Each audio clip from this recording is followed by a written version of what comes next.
हां. नमस्कार. माझ्या नाट्यछटेचं नाव आहे निवृत्ती म्हणजे शेवट नाही. हा नमस्कार. मी रामाराव देशमुख, वय वर्ष 64. हल्लीच मी सरकारी नोकरीतून निवृत्त झालो आहे.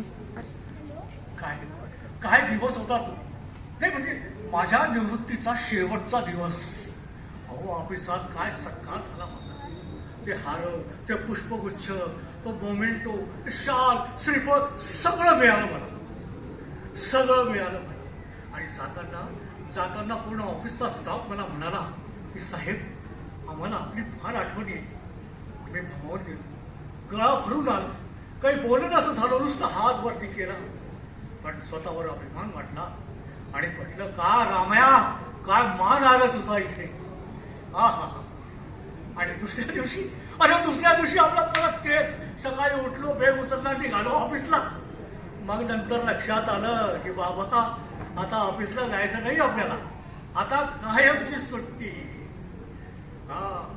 पहिले दिवस, निवृत्तीचे पहिले दिवस तर इतके मस्त गेले, तुम्हाला काय सांगू. ते आपलं उशिरा उठायचं, अंगणात बसून चहा घ्यायचा, वर्तमानपत्र वाचायचं, जेवण झोपण जेवण, बस हेच चाललं. पण निवृत्तीच्या एका महिन्यानंतर समजलं की बाबा, निवृत्ती म्हणजे सुट्टी नाही, ती तर एक नवीन परीक्षा आहे. निवृत्तीनंतर सगळं बदलतं. घरात असताना बायको म्हणाली, हो आता तुम्ही घरीच असता तर आम्हाला कामात थोडी मदत करा. मी म्हटलं, अगं बाई, 40 वर्ष ऑफिसात कामं केली, आता जरा आराम नको का.